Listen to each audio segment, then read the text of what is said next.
नमस्कार, हम आकृति झा अहाँ सबके गोर लागै छी।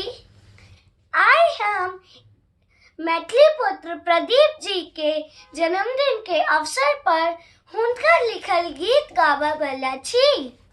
नीक लागत तऽ हमरा आशीर्वाद देब। छोटी सुकुमारी सियाना मीना में केसिया में लाखों मोती हार है। छोटी सुकुमारी सियाना मीना में केसिया में लाखों मोती हार है। सुंदर सीता दाई के झबरल केसिया में हीरा मोती हार है।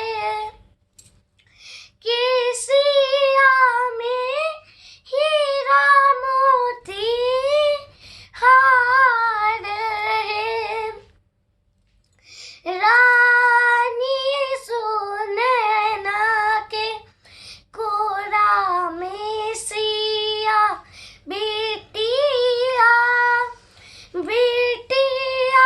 के महिमा अपार है।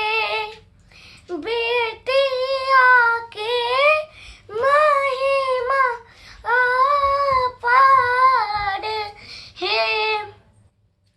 आयल बैशाख मास नवमी ई चोरिया चाहूं दिशा समय सुखार है।